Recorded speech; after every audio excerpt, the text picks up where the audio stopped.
Amen. Je suis content ce soir d'être avec vous. Béni soit Dieu. Je suis heureux, vraiment. J'étais là. Vous savez, moi, je ne suis pas un enfant de la mission. Mes parents, c'était pas des chrétiens. Je me suis converti jeune, c'est vrai, à 16 ans. Et je suis pas une référence pour dire ce que je vais dire, mais j'écoute les frères. Et des enfants de la mission, il y en a. J'ai écouté Enoch comme vous sous le grand chapiteau, quand il a dit « J'ai jamais vu une convention comme ça ». Et j'ai écouté tout de suite Ramucho, il me disait ça aussi. Quelle soif qu'il y a dans le cœur du peuple de Dieu, frères et sœurs. Je le dis pour ceux qui ne sont pas là, mais nous on est là. Quelle bonté de ne pas l'avoir loupé, cette convention-là. Quelle bonté d'avoir été là. Comme vous, moi pareil que vous, sous le chapiteau, je me suis trouvé un soir, c'était le soir comme Juanito l'a prêché, je me suis retrouvé à 6h, 18h30, 6h30, et le chapiteau était plein. Seigneur, quelle soif. On écoutait ça, nous, dans les pays de l'Est, les frères. Que les gens, 2 heures avant la réunion, ils étaient debout, ils attendaient. Eh ben, on n'est pas dans les pays de l'Est, on est bien en France. Mais le Seigneur vient. Et une grande soif se répand sur nos cœurs, que Dieu soit béni. Alors, je bénis Dieu, je vais vous apporter la parole de Dieu. Je suis content, je sais qu'on arrive dans les dernières réunions. Voilà, il a fait chaud, on a eu beaucoup de réunions. Mais malgré le temps, on est là ce soir. Amen. On veut que Dieu nous parle. Amen. Vous savez, on n'est pas dans un restaurant. La maison de Dieu, c'est pas un restaurant. Un restaurant, vous savez, on ouvre la carte, on choisit ce qu'on va prendre. Ça se passe pas comme ça. Quand on vient à la maison de Dieu, il a déjà préparé la nourriture. Amen. Le plat, c'est lui qui le choisit. C'est lui qui décide qu'est-ce qu'il va nous donner. C'est pas moi qui l'a choisi, c'est Dieu qui a mis un message sur mon cœur. Et je voudrais vous le partager. Que Dieu soit béni. Je voudrais prier avec vous, si vous voulez bien. Je voudrais demander la grâce de Dieu sur ces instants. J'aimerais qu'on ferme nos yeux. J'aimerais qu'on prie le Seigneur. J'aimerais qu'on laisse Dieu nous parler. Vous savez, c'est un lourd fardeau de prêcher la parole de Dieu. C'est une joie. Mais pour vous donner l'image, c'est des enfants. Vous avez vu des enfants, il n'y a pas plus beau que nos enfants. Mais c'est dur aussi, les enfants. On les aime à la folie et parfois comme que c'est lourd. Combien de poids, combien de crainte. Ben c'est un petit peu comme ça la parole de Dieu. C'est quelque chose qu'on aime, qu'on veut chérir. Et Dieu nous donne un message à transmettre au peuple. C'est pas toujours facile, c'est parfois un fardeau. J'ai pas choisi ce que je vais vous prêcher ce soir. Je suis content que le programme il est maintenant. Je suis content d'avoir le temps de vous dire quelques mots. Que Dieu soit béni. Je voudrais qu'on ferme nos yeux. J'aimerais qu'on prie le Seigneur. Que Dieu soit béni, c'est merveilleux. On va prier maintenant. Je vous cite ce verset de Matthieu 1, verset 23. Il est dit que tu donneras naissance à un fils, et il dit tu lui donneras le nom d'Emmanuel, ce qui signifie Dieu avec nous. Nous voulons Dieu avec nous, frères et sœurs. Nous voulons que Dieu soit au milieu de nous. Nous voulons que Dieu soit dans nos vies. Et c'est merveilleux comme ça, mais on va voir aussi quelque chose. On va prier le Seigneur, si vous voulez bien. On va demander à Ramucho qui se lève à sa place. Et on prie avec lui que Dieu soit béni. Merci Seigneur, merci Barodeva. Merci parce que tu es là ce soir. Merci pour ce que nous avons entendu. Merci pour ta grâce. Seigneur, ton messager, nous voulons te le présenter. Tu lui rappelles par ton esprit ce que tu as mis dans son cœur, Seigneur. Que chacun de nous soit nourri de ta parole ce soir. À toi la gloire au nom de Jésus. Amen. Amen. Gloire à Dieu. Nous voulons Dieu avec nous, frères et sœurs. Vous savez, je dis ça, j'ai pas l'habitude de le dire, voilà. Bon, la Bible nous enseigne qu'il y a une vie publique et il y a une vie cachée. Et il y a des choses que Dieu doit être le seul à avoir, le seul témoin, et j'ai pas l'habitude de dire ça, mais je le dis, voilà, parce que ça va avec le message et l'expérience que j'ai vécue. Tout à l'heure, j'étais pas là, j'étais en train de prier. Et puis j'avais un message, ça fait quelques jours que j'ai un message sur mon cœur. Je remercie de tout mon cœur Ramucho. Je sais que quand même pasteur, quand même ancien sur le terrain, je suis conscient de la grâce que les frères nous font de pouvoir prêcher l'évangile. Et je remercie tous les frères, que Dieu soit béni. Mais j'étais là, j'étais en train de prier, j'avais un message, puis d'un seul coup, je suis venu vers Dieu. Et je me rendais compte que j'allais à lui, puis je disais, Seigneur, j'étais en train de prier. J'ai dit, Seigneur, bénis-moi. Et puis je sentais que Dieu me parlait, ça arrive, les frères, ils sont là. On a un message, et puis quelque chose vient, il est en train de pousser, de déplacer le message.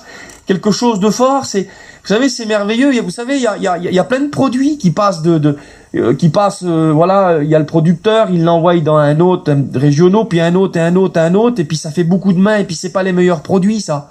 C'est les produits quand on vient, ça vient des fois de pays lointains, il y a des transports. Et le meilleur des produits, vous savez, c'est les produits qu'on va à la ferme, c'est du producteur au consommateur. Il n'y a pas d'intermédiaire, c'est du direct. C'est le plus frais, ça vaut plus cher que les autres. Et il y a des messages que Dieu nous appelle pas à aller les prendre sur Internet ou sur la prédication d'un autre, merci Seigneur. Mais il y a des messages que c'est du direct. Et tout à l'heure, j'étais en train de prier, je disais Seigneur, je comprenais, ça se déplaçait, et puis ça jumelait avec le message, mais je voudrais vous dire ça. J'étais là et je disais Seigneur, j'avais peur les frères. Je dis Seigneur, donne-moi un mot pour le peuple. Et je dis Seigneur, donne-moi un mot, puis je me rendais compte que des fois on a plus peur pour nous. C'est bizarre ce que je dis les frères, mais je le dis. On a peur pour nous, on voudrait être à la hauteur de nous, de ce que les autres pensent de nous, de ce que les autres regardent de nous.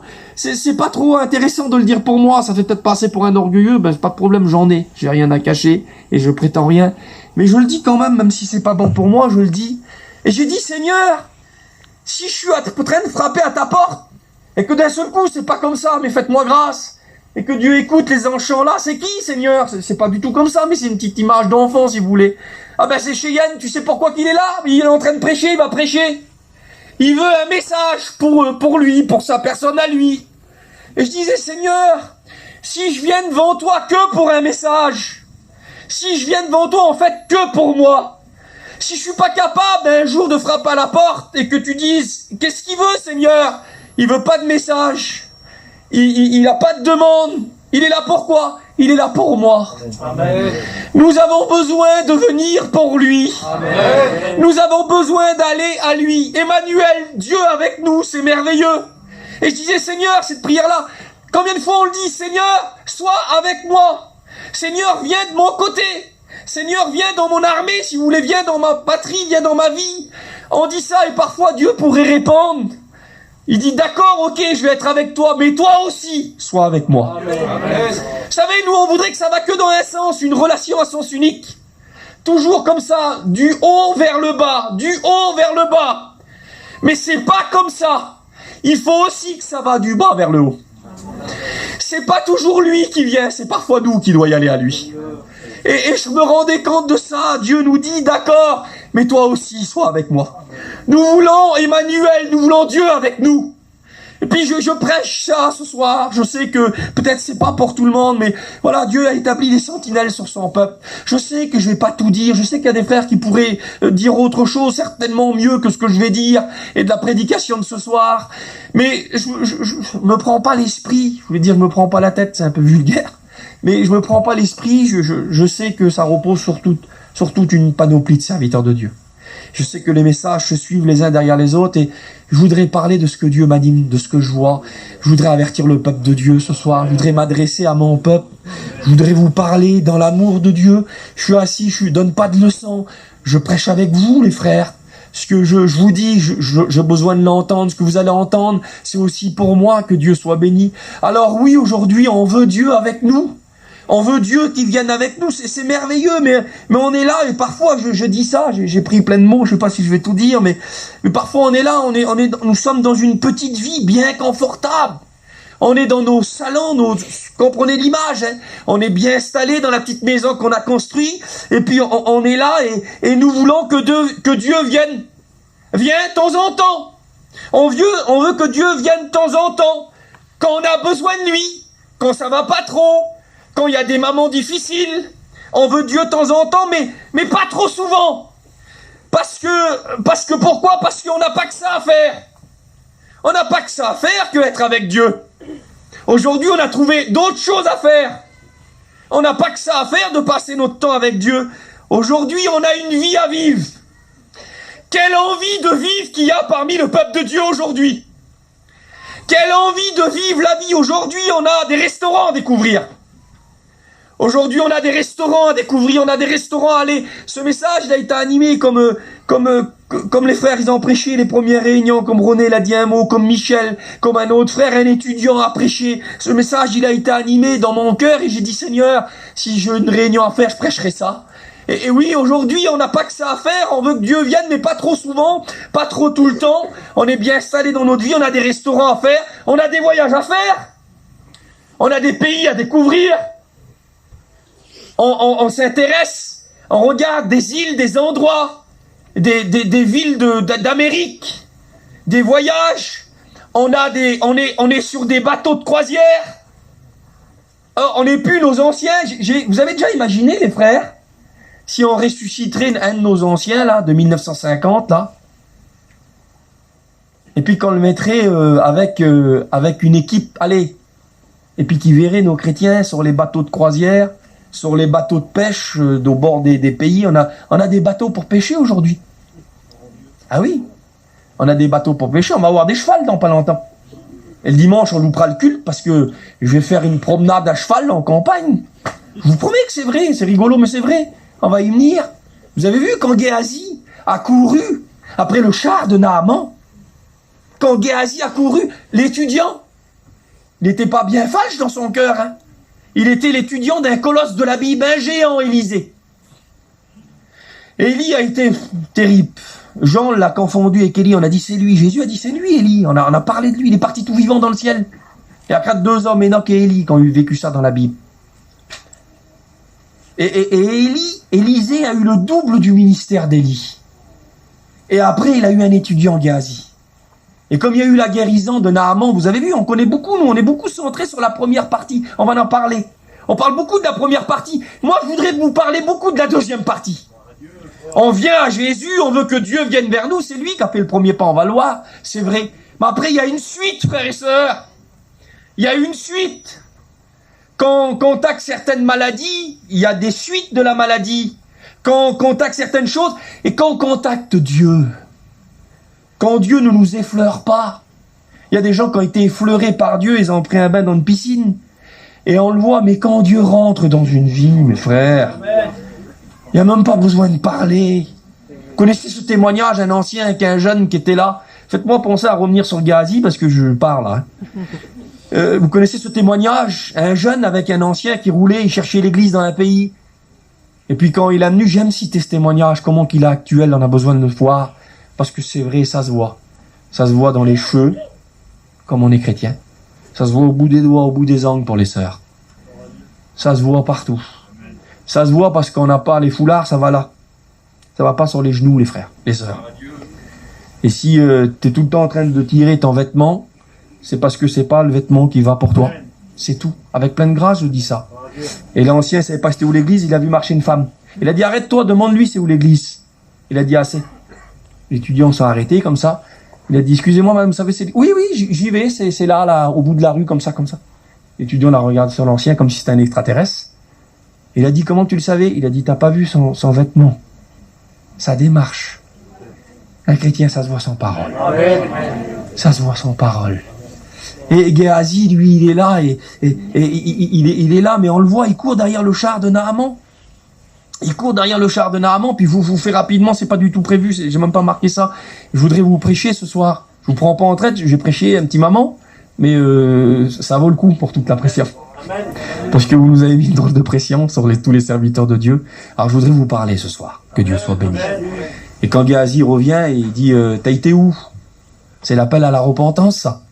Quand il a dit à la femme de Ananias, c'est, hein, quand il a dit sur le foyer que ça n'a pas été, quand il a dit, Pierre, est-ce vraiment à ce prix-là que vous avez vendu le champ? C'est aussi un appel à la repentance. Quand il dit, t'as été où? Il aurait pu dire, il dit, j'ai été nulle part. Et là, Élisée, il dit, mon esprit n'était pas loin, il dit, quand je t'ai vu courir derrière le char de Naaman. Tu cours après les sous, mon petit. Tu cours après le pognon. Tu cours après les vêtements. Il dit, je t'ai vu courir. Et là, il dit un mot. Est-ce le temps de prendre de l'argent? Est-ce le temps de prendre des vêtements? Il a pris de l'argent et des vêtements, d'accord? Lisez la lecture. C'est dans 2 Rois 5. Et il dit, est-ce le temps de prendre des oliviers? Il n'a pas pris des oliviers. Est-ce le temps de prendre des terrains? Est-ce le temps de prendre des serviteurs, des femmes de ménage? Et il pourrait dire, j'ai pas pris tout ça. Mais il sait. Élisée, c'est un prophète, il devance l'avenir. Il dit, dans le chemin que tu t'es engagé, tu vas vouloir des palmiers dans ton terrain. Tu vas vouloir des terrains. Tu vas vouloir des femmes de ménage. Tu vas en vouloir tellement plus. Et aujourd'hui, on voit l'église, on le voit, on part à des découvertes, On voit l'église, on voit les frères partir dans la vie. On le voit, alors c'est vrai, il n'y a pas de cheval encore, on n'en est pas là, mais on va venir à des choses. Si certaines ne changent pas de chemin, on va venir à des choses, on va voir des choses parmi le peuple de Dieu. On a besoin de regarder nos voies, frères et sœurs. On veut nos loisirs. On veut qu'ils viennent avec nous, mais pas trop parce qu'on veut des loisirs. On veut des spectacles. Ah oui. Aujourd'hui, il y en a qui vont voir des spectacles. Des comédiens qui font de la comédie. Des chrétiens sont dans des salles de théâtre, des salles de spectacle, dans des endroits. On va dans des endroits, on est rendu où? Et on vit toute cette vie, les frères. On va dans nos restaurants, on va dans notre travail. On va là-bas, on est là-bas, on est là-bas, on est là-bas. On donne notre temps, on donne notre temps, on donne notre temps. Et quand tout ça est fini, quand on a bien vécu, quand on s'est bien rassasié, qu'on a bien profité de notre vie, parce qu'on veut en profiter, on veut pas la perdre. Alors que Jésus nous a dit, celui qui veut me suivre doit perdre sa vie, mais nous on veut plus la perdre, on fait de la récupération. On est en train d'aller dans la corbeille pour récupérer ce qu'on a donné à Dieu. Et on est en train de récupérer, et quand tout ça est fini, que c'est bien fini, on donne ce qui reste pour Jésus. Jésus vient en tout dernier, on lui donne le reste. Nous voulons le voir, mais pas tout le temps. On veut le voir de temps en temps. Un petit peu comme l'ange dans la piscine de Bethesda, vous avez vu? De temps en temps, un ange descendait. Mais on voudrait que Jésus vienne de temps en temps parce qu'on est occupé, parce qu'on a un programme. On a un programme aujourd'hui. On a des désirs, on a des envies, on veut voir des choses. Et puis on le voit. Mais en réalité, frères et sœurs, qu'est-ce que c'est l'évangile? Et je voudrais qu'on se rappelle, pas qu'on découvre, mais qu'on se rappelle, qu'est-ce que c'est l'évangile? L'évangile, c'est pas seulement que Dieu vienne à nous. C'est pas seulement que Jésus vienne à nous. C'est seulement la première partie. C'est Jésus qui vient dans notre vie, c'est merveilleux. Mais ça, c'est qu'une partie de l'évangile. C'est qu'une part. C'est une partie. La deuxième partie, c'est qu'après, nous le suivions. La deuxième partie, c'est qu'après, nous allions après lui. Et puis Jésus a dit ces mots-là. Voici donc un verset qui résume le tout. Je regarde, il a dit ça. Luc 9, verset 23. Puis il dit à tous, si quelqu'un veut venir après moi, qu'il renonce à lui-même, qu'il se charge chaque jour de sa croix et qu'il me suive. L'évangile, c'est de suivre Jésus. L'évangile, c'est de suivre Jésus, frères et sœurs. L'évangile, c'est de suivre Jésus. Puis je voudrais vous lire un verset qui est merveilleux. Ça se trouve dans Exode 23. Puis je voudrais vraiment alimenter le message par ça. Que Dieu soit béni. Je voudrais vous lire ce verset où il est dit ces mots. Tu ne suivras point la multitude. Les versets parlent d'un jugement, c'est pour la justice. Tu ne te mettras pas du côté du grand nombre. Et moi, je voudrais juste prendre ce départ. Tu ne suivras point la multitude. Je voudrais qu'on se rappelle qu'est-ce que nous suivons, frères et sœurs. Je voudrais qu'on se rappelle ce soir qui nous devons suivre. Et avant de voir qui nous devons suivre, je voudrais vous rappeler que ce que nous ne suivons pas. Nous ne suivons pas la multitude. Nous ne suivons pas le grand nombre. Aujourd'hui, le grand nombre donne du crédit pour dégager certains. On sort cette carte-là en disant « Mon frère, mais tout le monde le fait !» Mon frère, ce que tu dis, mais toi, t'es tout seul à pas faire ça. Mais regarde, tout le monde le fait. Tout le monde y va. Tout le monde achète. Tout le monde ramène ça dans sa maison. Oui, ça vaut cher, mais regarde, tout le monde le fait. Même des pasteurs, même que qui vous voulez. Alors Dieu nous a prévenus. Et il nous a dit, tu suivras pas la multitude. Tu ne feras pas comme tout le monde. Dieu nous appelle pas à suivre la multitude, à suivre le grand nombre.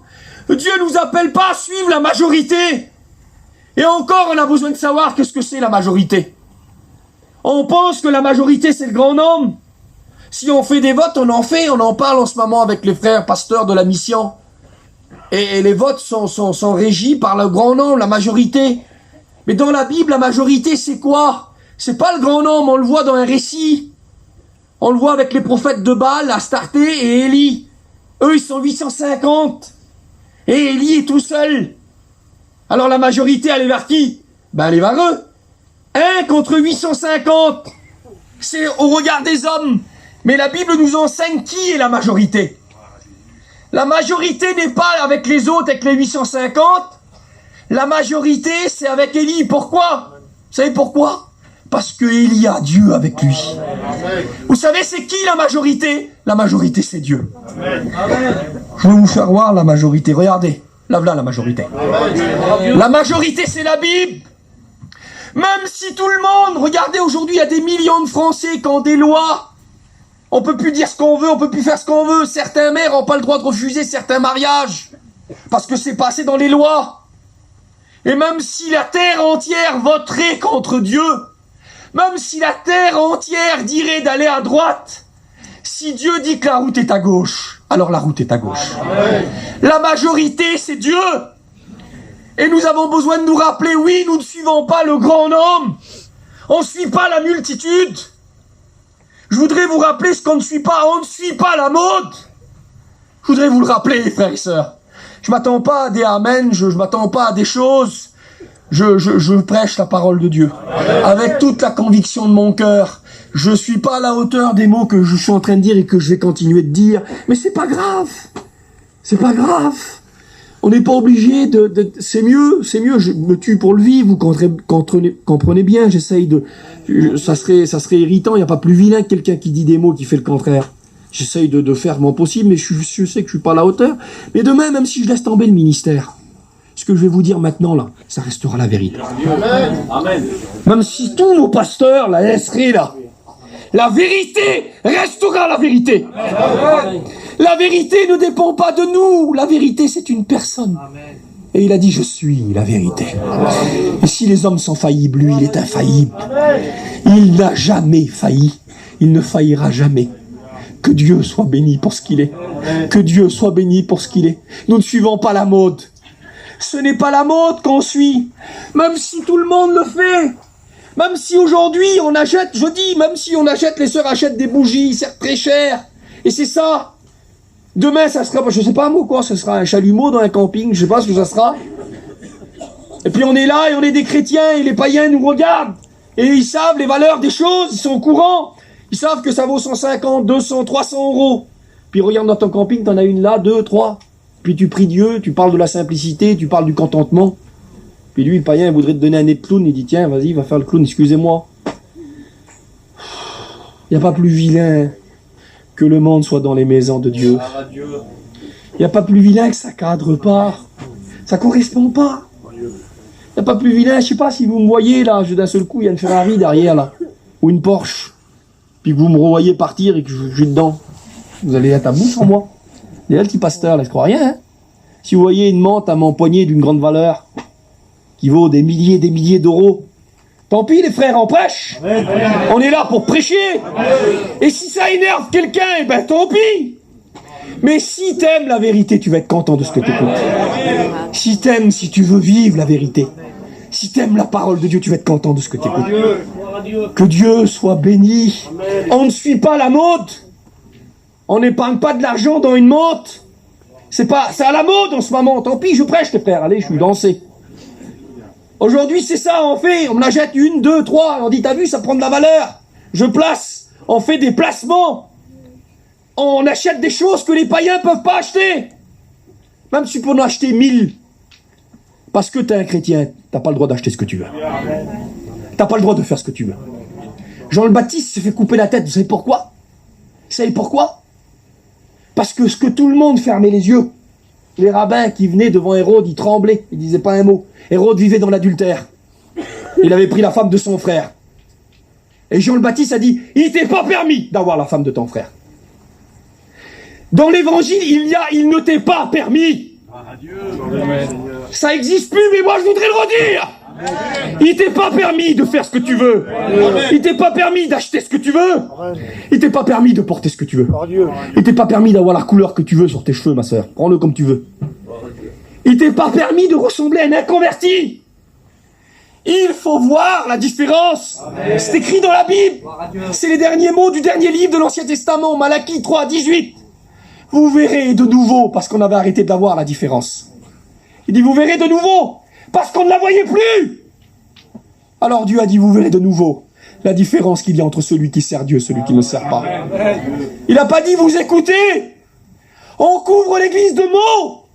Quel est parleur qu'on est. Je peux plus supporter un prêcheur, moi. Je peux plus. Je prêche, ça fait des années que j'ai pas prêché comme ça, les frères. Les frères, ils savent. Je parle maintenant. Je suis une galette crêpe, tellement que je suis plat. Je voudrais plus, parce que quand les pasteurs, ils prêchent, des fois on dit, quel homme que c'est vilain, Barodével. Il faut qu'après nos prédications, on dise, quel Dieu. Il faut que ça soit pour lui. Alors j'essaye, mais là, je suis déchaîné ce soir. Ça fait des années que j'ai pas prêché comme ça. Je sens que c'est des sentiments de Dieu qui m'animent dans la prédication. Je sens que c'est comme un père qui tape sur la table.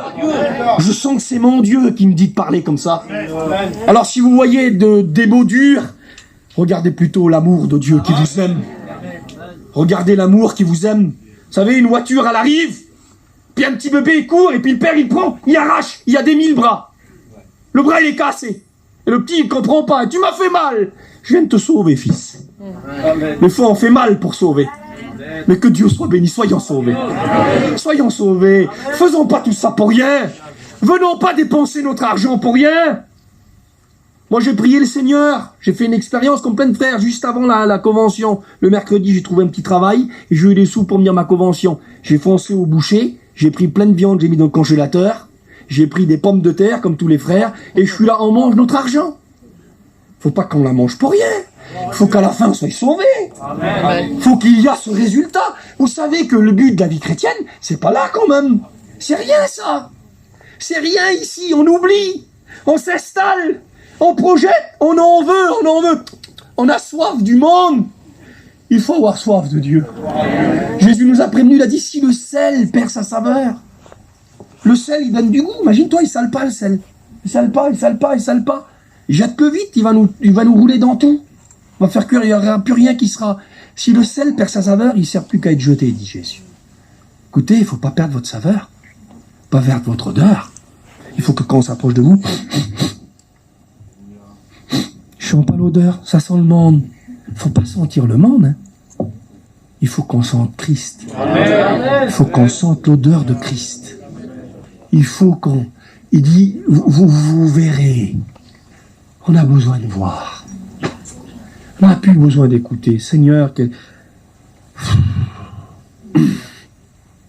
est prêcheur qu'on a, les frères. Quel est parleur, quel est prieur qu'on a. Quel est mot qu'on a. Il y a un homme, une personne que je connais. Des fois, on dit des mots. Vous avez vu comme ça irritant, quelqu'un qui parle, et tu l'as vu qui vit pas. Vous savez que les païens, ils sont irrités sur certains chrétiens. Vous savez que les païens, là, s'il y a un païen qui écoute ce que je suis en train de dire, là, il est réjoui dans son cœur. Parce qu'il dit Seigneur. Alors il y a des pasteurs qui disent la vérité. Parce que nous, on voit certains qui sont plus acharnés que moi. Ils ont plus d'élan, ils sont plus élancés. Dans la course au travail, ils nous doublent. Avant, vous voyez, tout de suite, c'est peut-être inutile, c'est les mêmes mots que nos anciens, mais je le dis. Avant, vous voyez la différence. On regardait très vite, les frères, ils savent, moi, j'ai pris le train, ça fait 22, 23 ans que je suis chrétien. Je suis un jeune chrétien, je suis un jeune pasteur aussi. Mais les frères, là, les anciens, eux, c'est des Obélix. Ils ont tombé dans la marmite quand ils étaient petits. Eux, ils connaissent, ils ont vu. Avant, vous voyez. Je me souviens d'un témoignage d'Ézéchiel, je vous dis ça. Les frères, j'arrive pas à rentrer dans mon message, mais je voudrais bien prêcher. Si vous êtes d'accord, je continue. Amen.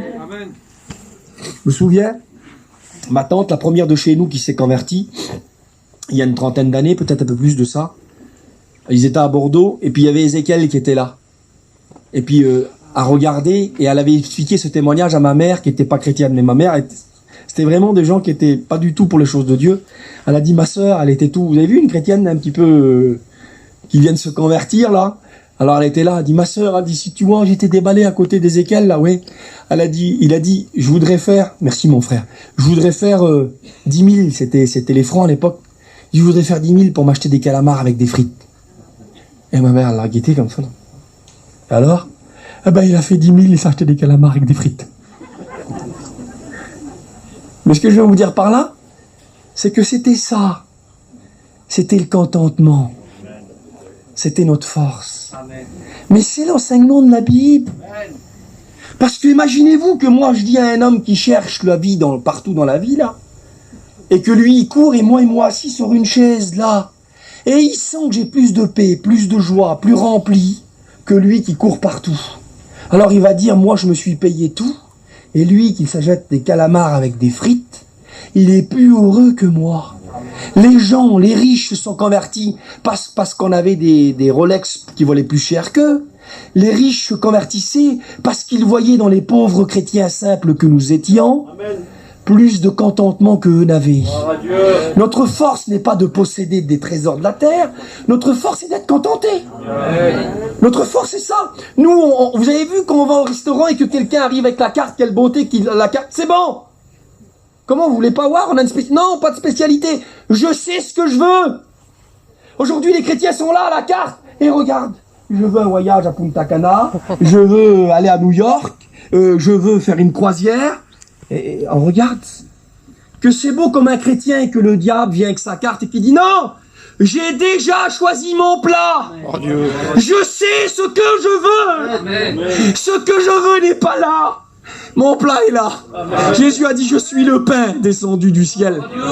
Que c'est beau comme le choix est fait. C'est pas fort, les frères. Hein. C'est pas fort comme un homme a fait son choix. Hein. Comme les gens viennent avec les propositions, ça brille, tout. Et puis qu'un homme a dit, c'est bon, j'ai choisi, mon frère. Vous avez vu les faux noms, là? Moi, je suis un spécialiste pour dire ça. Mais maintenant, je me reprends un petit peu, les frères. Quand j'arrive à une table, mange, non, c'est bon. Des fois même, je dis j'ai mangé, j'ai pas mangé. Je sais pas, c'est un automatisme. Pardon, Seigneur. Comprenez le truc de gitan qu'on a, c'est plus comme ça, hein. Et des fois on dit non, mais ça se voit que notre nom il sonne creux un peu. Mais par contre, quand on a bien mangé, que c'est vrai qu'on a sorti de table.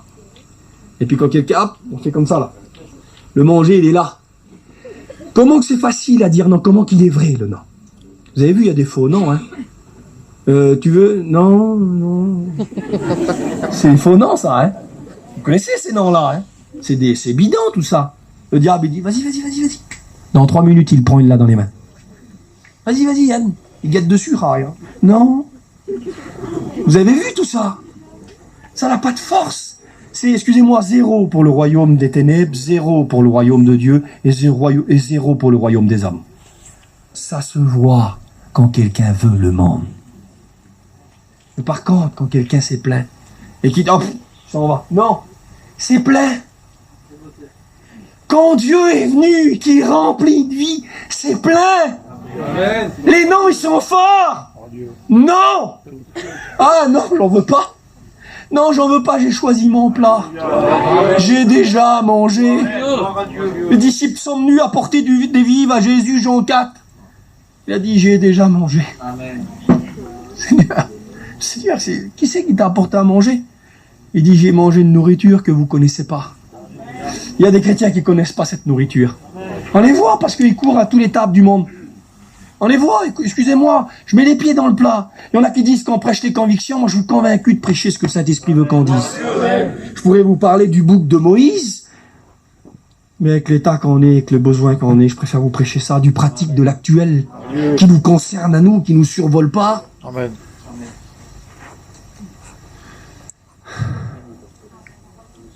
Vous savez, quand on voit quelqu'un qui est chrétien, et même pasteur, je vais me faire tuer, je le dis. Même si moi, je suis un pasteur, allez, je me prends à moi. Puis si vous me voyez dans des voyages, vous me voyez partout, c'est parce que je connais pas la vraie nourriture. C'est parce que j'ai faim. J'ai faim du monde.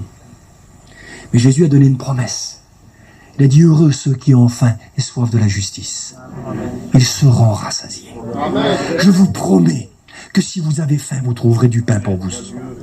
Je vous promets que vous partirez de la convention avec une nourriture. Vous aurez un témoignage, peut-être vous allez parler moins. Vous allez arrêter d'agacer.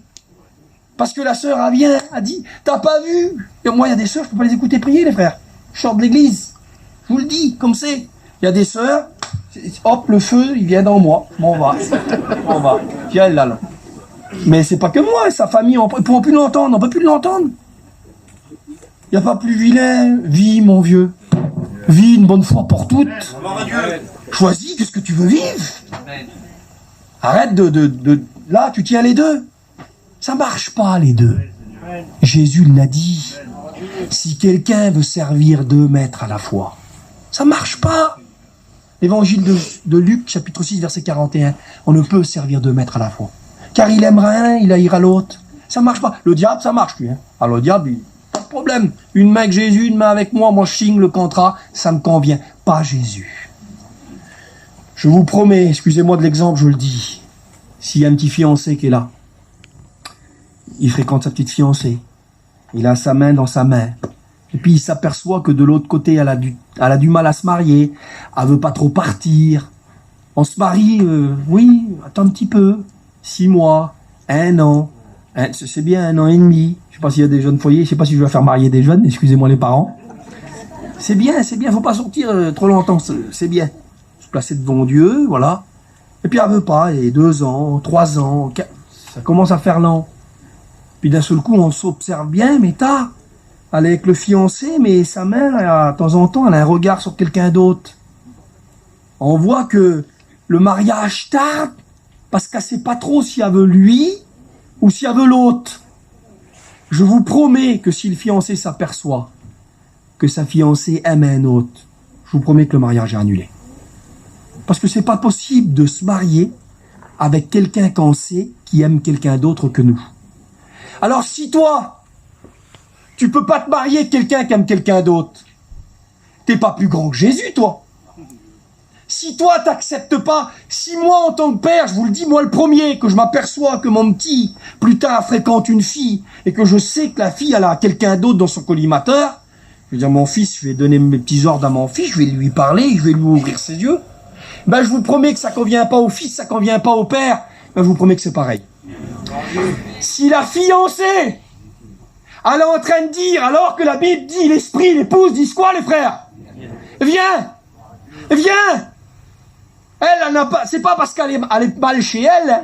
C'est pas parce qu'elle s'est disputée. Une fois, je me suis disputé avec mon père fort. J'ai appelé une fille, je voulais m'en aller de mon foyer. Ça a duré quelques heures, après je suis revenu sur terre. On peut pas fonder un foyer, ça marche pas. C'est pas parce qu'on en a marre de la terre que c'est parce qu'on l'aime. C'est parce qu'on aime Dieu. C'est parce qu'on aime Dieu. C'est parce qu'on aime Dieu qu'on va lui dire, Seigneur, viens. Mais si la fiancée, elle est là et puis que elle regarde Jésus, elle dit, oui, mais tu vois pas le monde comme il est beau? Tu vois pas la vie comme elle est belle? Tu vois pas en ce moment ce qu'on découvre? Tu vois pas maintenant, avant, en 90, on faisait les marchés et puis on coupait des branches. Maintenant, on fait des autres métiers, on va travailler à l'étranger, on change, et c'est pas 100 € ou 200 € qu'on gagne, c'est beaucoup plus de zéro derrière. Avant, on n'avait pas d'idée parce qu'on n'avait pas de moyens. On dit, il était simple, mais Dieu connaît ce qu'on est dans la réalité. Non, c'est pas qu'il était simple, c'est qu'il n'avait pas les moyens. Par contre, si quelqu'un est simple, c'est pas la peine de le casser en disant, c'est parce qu'il n'a pas les moyens. Dieu connaît celui qui est véritablement simple, Dieu connaît tout. Et il s'aperçoit à un moment donné que la fiancée, elle veut pas, elle repousse ce mariage. Je vous promets que Jésus se mariera avec une fiancée qu'il aime. Il se mariera avec quelqu'un qui a fait le choix. Il faut faire le choix. Et Dieu nous appelle à ne pas suivre l'ambiance, à ne pas suivre la mode, à ne pas suivre le monde. Dieu nous appelle, les frères, je vous le dis, je vous le rappelle. Dieu nous appelle à pas suivre nos familles. C'est pas nos familles qu'on suit. On suit pas nos familles, on prend pas parti pour nos familles. On suit pas, c'est pas nos familles qu'on suit. Je voudrais vous dire que ce qu'on suit, on suit pas une époque. On suit pas une époque, frères et sœurs. On suit pas une époque. Avant, les gens priaient, c'était une époque. Maintenant, on prie plus, on regarde la télé, on fait autre chose. On suit pas une époque. C'est pas un temps, c'est pas une période, c'est pas une période de temps. Ce que nous suivons, c'est Jésus. Et je voudrais vous parler quelques mots de ça. Nous suivons Jésus. Nous sommes, je vais vous dire qu'est-ce qu'on est. On n'est pas des meneurs. On n'est pas des meneurs. Je vais vous dire ce qu'on est. On est des suiveurs. Je vous cite un verset de la Bible. Apocalypse 14, verset 4. C'est dans un contexte C'est un contexte, ça concerne les 144 000. On va pas parler de ça, mais juste ce verset. Il est dit ça de ces hommes. Ils suivent l'agneau partout où il va. Ils suivent l'agneau partout où il va. Je voudrais vous rappeler, frères et sœurs, que nous suivons Jésus. Amen. Partout où il va. On est là, Jésus devant nous. On le regarde à lui. Si Jésus prend à droite, on va à droite. Si Jésus prend à gauche, on va à gauche. Nous suivons Jésus. Où il va, j'y vais, dit la Bible. On va où il va, on va où il est. Nous nous trouvons où il est. Il est dit ce mot-là dans Jean 12, 26. Si quelqu'un me sert, qu'il me suive. Et là où je suis, là aussi sera mon serviteur. On est là où Dieu est. On est là où il y a Dieu. On est là où Dieu se trouve. Nous le suivons à lui. Il nous emmène. C'est pas la peine de regarder la route. De toute façon, c'est pas toi qui choisis. C'est pas la peine que t'aies Jésus au volant. Tu peux dormir à côté de lui. T'as pas besoin de la regarder, la route. T'as pas besoin d'ouvrir grand les yeux et regarder. Et taper un coup de coude à Jésus. Regarde là. Regarde le beau parc. Regarde la belle sortie. Regarde la belle ville. C'est pas nous qu'on dirige. C'est lui qui nous dirige. C'est pas nous qui conduit, c'est lui qui conduit. Nous le suivons à lui, où il va. Nous sommes là où il est. Nous voulons les promesses, on veut beaucoup de promesses. Vous avez vu le psaume 91 ? Il dit, même si la peste attaque, même si 1000 tombent, tu craindras rien. On veut cette promesse de sécurité. L'Éternel est mon refuge, l'Éternel est mon bouclier. Mais le début du psaume, il dit, celui qui demeure à l'abri du Très-Haut. Et il y a une version qui dit ça. Celui qui habite au pied du Très-Haut. Celui qui vit. Où que c'est que tu vis, frère ? Je vis au pied de Dieu. Ma maison, c'est au pied de Jésus. C'est là que j'habite. Je ne vis pas au pied du monde. Je ne vis pas au pied de la vie. Je ne vis pas au pied d'un pasteur. Je me suis installé où Dieu s'est installé. Amen. Quand il est venu dans ma vie, il a dit, fais tes bagages, on sort du monde, tu vas venir vivre chez moi. Nous vivons chez Dieu. Nous sommes à lui. Nous vivons, nous sommes celui qui demeure où Dieu demeure, celui qui habite où Dieu habite, celui qui vit avec Dieu. Je vis avec Dieu. Je suis avec Dieu tout le temps. Quand quelqu'un nous pose la question, tu vas où ? Ben, je vais où il va. Tu vas où ? Ben, je vais où il va. Demande-moi pas à moi où je vais, demande-lui à lui. C'est lui qui détermine où je vais aller. C'est lui qui va conduire. Je suis Dieu, que Dieu soit béni. C'est lui qu'on suit, que Dieu soit béni, frères et sœurs. Nous suivons Dieu, merci Seigneur. Nous suivons où il est, j'y suis. Mais où il n'est pas, j'y suis pas. Je suis où il est, mais je suis pas où il n'est pas.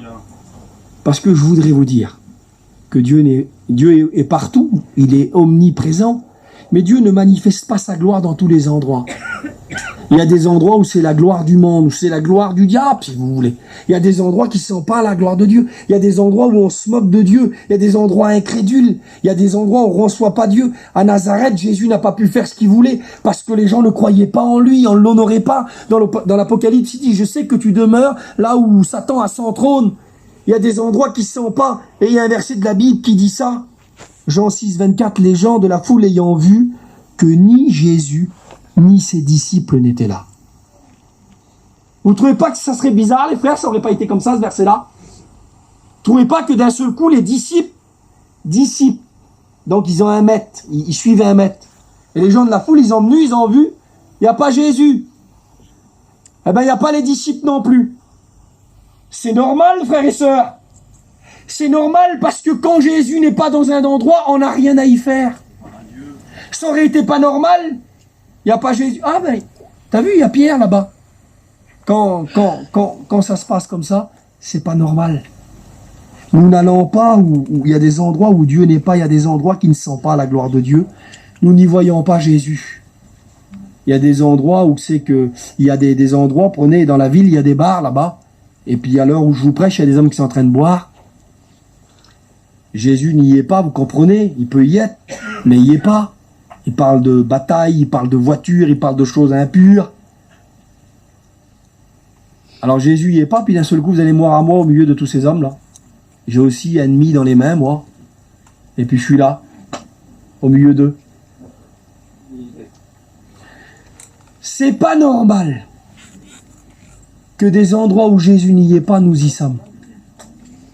Si toi t'y vas pas, j'y vais pas. Si toi tu vas pas là-bas, moi j'y vais pas. Où Dieu n'est pas, nous n'y sommes pas. Nous suivons Dieu.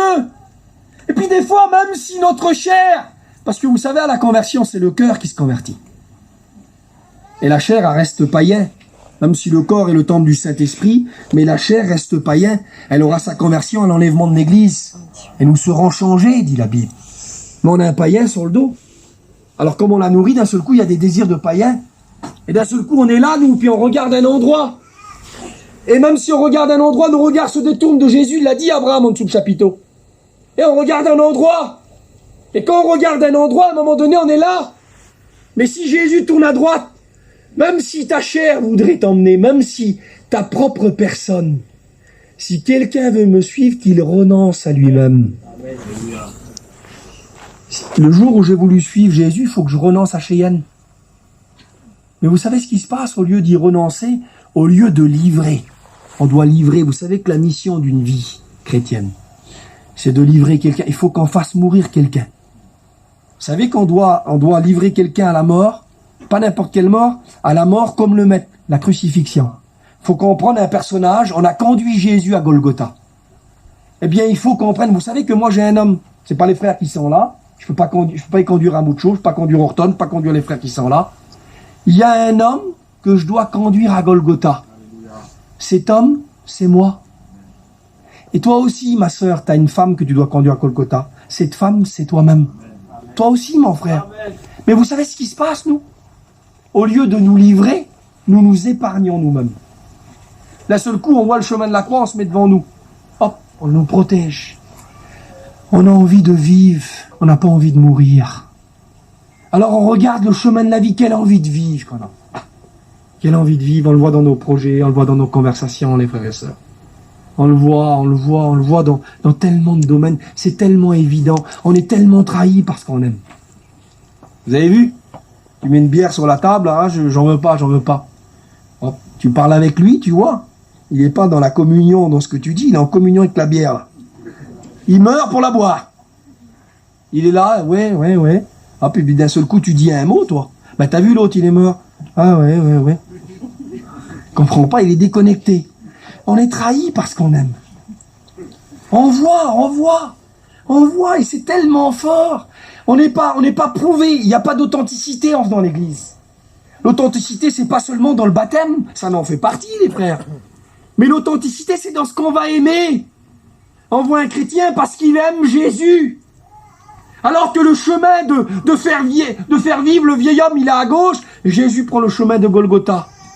Et même si du sang coule de notre front, même si on va nous percer les mains, on suit Jésus sur ce chemin. Où il va, j'y vais. Où il n'y va pas, j'y vais pas. Nous suivons Jésus, que Dieu soit béni. On est là avec lui, puis je voudrais avancer, que Dieu soit béni. Nous sommes là où il est. Nous ne sommes pas là où il n'est pas. On le suit partout où il va. Rappelez-vous, les frères et sœurs, que Dieu soit béni. Et je voudrais juste vous dire ça, je voudrais avancer rapidement. Que Dieu soit béni. Vous savez que des fois Jésus s'arrête. Il est dit pour Bartimée, Jésus s'arrêta. Marc 10, verset 49. Jésus s'arrête. Parfois on est tellement pris, Jésus s'arrête, il fait des pauses. Il y a besoin de s'arrêter. Vous savez, dans la Bible, il y a un mot, le mot pause dans les psaumes. Il est marqué plusieurs fois, 74 fois, je crois. Et ce mot-là, ça veut dire pause. Et quand c'était dit, il y a plusieurs interprétations, mais il y en a une qui dit ça. C'est le mot Sélah, et quand c'était pause, ça veut dire que quand ce mot était dit, ceux qui jouaient avec les instruments, ils posaient les instruments. Les écrivains qui écrivaient le psaume, quand il y avait ce mot pause, là, ils posaient leurs plumes, ils arrêtaient. Les guerriers, quand c'était dit, ça s'arrêtait aussi. Il y a des moments où il faut s'arrêter. Il ne faut plus rien faire. Il faut juste être avec lui. Il y a des moments où il faut juste... Est-ce que tu sais le faire, ça? Plus rien. Tu es avec lui. Il nous faudrait peut-être faire une pause. Peut-être que Jésus s'arrête ce soir. Et des fois, vous savez, on ne comprend pas. Nous, Jésus, il s'est arrêté et nous, on est devant. Vous avez vu, il est dit, un frère me rappelait ça il y a quelques jours en arrière. Il disait que pour Bartimée, que ceux qui marchaient devant, ceux qui étaient devant Jésus, le reprenaient pour le faire taire. C'était ceux qui avaient doublé Jésus. Alors que Jésus allait dans son cœur le faire venir pour le guérir, ceux qui avaient dépassé Jésus disaient « Allez, tais-toi, importune pas le maître ». Quand on est devant, on est à côté de la volonté de Dieu. Quand on va trop vite, quand on comprend pas. Quand Jésus s'arrête, on s'arrête. Quand Jésus repart, on repart. C'était pareil avec la nuée dans le désert. Nous avons besoin de marcher au pas de Dieu. Nous avons besoin d'aller au rythme de Dieu. Nous avons besoin de pas trop en vouloir, de pas trop courir. Faut des fois, Jésus s'arrête. Des fois, il nous énerve parce que c'est trop lent. On voudrait régler. On croit qu'on sait mieux qu'est-ce qu'il faut faire que lui-même. Écoute, si Jésus s'arrête, s'il n'a pas parlé, pourquoi tu prends une décision? Tu sais peut-être pas où aller, c'est pas une prophétie, je sais, il y a plein de copains qui me l'ont dit, on est vendredi soir, et puis la précipitation dans ton cœur, tu sais pas quel groupe partir, est-ce que tu sais pas quoi faire. Et s'il n'a pas parlé, pourquoi tu veux déjà décider? Pourquoi t'as peur? Il est arrêté, il n'a pas encore parlé. Attends, il va parler. Un frère un jour était là, il était dans un groupe, Dieu lui a demandé, quitte le groupe. Il était engagé, c'était un groupe, il était responsable. Et puis, tellement que c'était fort, il a dit à sa femme, elle comprenait pas, les frères comprenaient pas, il est parti. Il a fait 200 km avec le camping. Et au bout de 200 km, le Seigneur il a montré qu'il fallait qu'il retourne. Il savait plus, il a dit à Dieu, il a fait 200, 400 km, il est revenu dans le groupe, ça faisait bizarre. Et sur la route du retour, il a dit, Seigneur, pourquoi tu m'as demandé de faire ça? Vous savez ce qu'il a dit, Dieu? Pour rien. Je voulais juste voir si tu pouvais m'obéir. Et si Dieu s'est arrêté dans ta vie, qu'il n'a pas encore agi, qu'il n'a pas encore fait, mais toi tu l'as déjà doublé, tu es en train de prendre les choses en main. Tu es en train de faire comme Abraham, avec sa femme, ils ont eu une idée, Dieu avait dit qu'il allait leur donner un petit berceau. C'était Isaac. Ça l'a tardé, Dieu s'était arrêté. Et Abraham a avancé lui. Et il a eu une idée.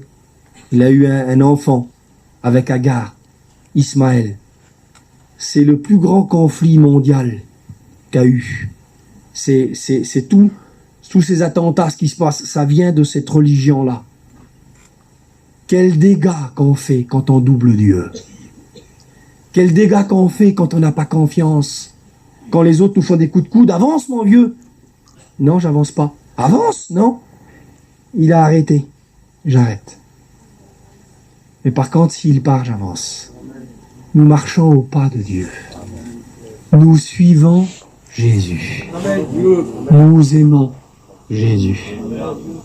Nous voulons lui. On ne suit pas la multitude, on ne suit pas une motte. C'est pas parce que les autres le font. C'est lui notre critère. Nos regards sont sur lui, que Dieu soit béni. Et quand il part, nous partons. Il est dit dans le jardin de Gethsémané, quand il était dans cet endroit, dans l'évangile de Luc 22, il dit que Jésus se leva, sortit et s'en alla. Ses disciples se levèrent et le suivirent. Quand il part, même si on est bien installé, vous en connaissez des témoignages de frères qui étaient là. Ils étaient bien installés, le commerce allait bien, ils travaillaient, ils étaient là en train de gagner de l'argent. Puis Dieu d'un seul coup lui a dit pars, et c'est le mois de janvier. Je me souviens une fois les frères, ils en passaient, moi je suis responsable avec les frères de l'église de Toulon, ils s'en passaient au mois de janvier, on faisait le culte et un des frères de leur équipe a fait le culte. Et dans le culte, il y a un garçon qui n'était pas chrétien, qui avait venu une fois au culte, il s'est converti, il a donné son cœur à Dieu. Plus tard, on l'a baptisé, aujourd'hui, il se lève pour servir le Seigneur. J'imagine les frères au mois de janvier qui étaient chez eux installés. J'imagine des fois qu'on était là bien installés. Et on voudrait que Jésus reste bien installé aussi, lui. Parce qu'on est bien chez nous, tout va bien. Et d'un seul coup, on sent que Jésus se lève. Et on sent qu'il part.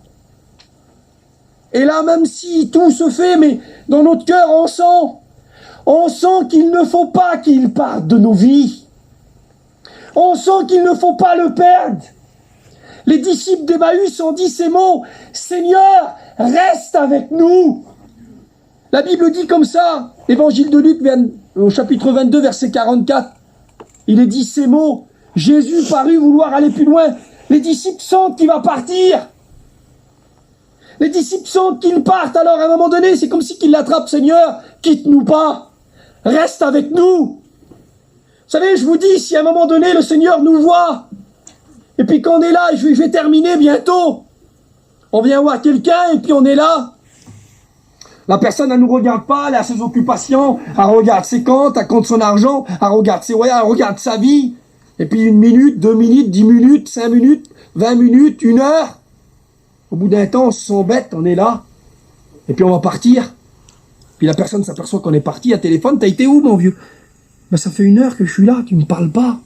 T'as pas d'intérêt pour moi, t'es absorbé par la vie. La Bible dit Marthe, occupée. Et une version dit Marthe absorbée par les soins de la vie. On est des fois comme absorbés par la vie. Et on passe devant Jésus comme elle, on passe. Il est là. Écoutez, Jésus veut plus qu'on lui donne un plat de manger. Il nous veut à nous. Il nous appelle à nous. Et si à un moment donné, Jésus n'a plus d'intérêt, je vais terminer, on va prier. Mais j'arrive à ça, il faut qu'on comprenne ça. Il faut que ce soit clair là-dessus ce soir. Si à un moment donné, Jésus est là et qu'on le voit qu'il est là et puis il n'y a pas d'intérêt, mais au contraire, on est absorbé par la vie, à un moment donné, je vous promets, ça est arrivé au livre d'Ézéchiel, c'est une nation qu'il a quittée. La Bible dit à plusieurs étapes, il a quitté le chemin, il a quitté le temple, il est parti du temple, je vis la gloire de Dieu quitter le temple. Dieu part. Et je voudrais vous dire que c'est ce que nous pouvons vivre. C'est arrivé à Samson, le dirigeant du peuple, le juge d'Israël. Il ne savait pas, lui, que l'Esprit de Dieu était parti de lui. Il vivait pour ses désirs charnels. Il fréquentait des femmes du monde. Et il s'amusait avec Dalila. Dalila, ça représente le monde. Il s'amusait, il faisait des blagues avec elle. Il blaguait avec le monde. Il était copain avec le monde. Je voudrais vous rappeler qu'on ne peut pas être copain avec le monde. Jésus a dit, quiconque est ami du monde seront ennemis de Dieu. On ne peut pas être copain. Notre ami, c'est Jésus. Et à un moment donné, il part. Vous croyez, écoutez, je termine. Vous croyez réellement, véritablement, qu'on peut vivre comme on veut, qu'on peut négliger Jésus, qu'on peut courir après la vie, croquer la vie à pleines dents, comme on dit, qu'on peut venir à la réunion un petit peu entre deux sommeils, écouter une prédication, baser tout le temps, les miettes d'une réunion à Jésus, et les heures de la journée, on a vécu pour nous, pour nos projets, pour notre vie. Les gens nous voient et ils se rendent compte que pour eux, c'est une religion, c'est quoi? Et vous croyez qu'on va vivre comme ça, et que Dieu va rester? Non, à un moment donné, je vous promets qu'il va partir. Et ce soir, il est temps de se réveiller. Amen. Il est temps de lâcher le monde. Il faut le lâcher, les frères. Écoutez, on peut pas tiendre là. On peut pas tiendre les deux bouts là. On peut pas tiendre les deux morceaux. Et d'ici quelqu'un veut mettre un bout neuf sur le vieux, ça marchera pas. À un moment donné, ça va se déchirer. Il y a le monde, il y a Jésus, mais il part. Alors vous savez ce qu'il faut faire avec une main? Il nous glisse une main, c'est pas assez. Une partie là, une moitié là, c'est pas assez. Vous savez ce qu'il faut faire pour le garder? On va finir avec ça. Il part, on sent qu'il nous glisse des doigts comme du sable. Alors à un moment donné, tu choisis. Soit tu le perds à lui, soit tu perds là, il faut en perdre un des deux. Alors voilà ce qu'il faut faire. Il faut lâcher le monde,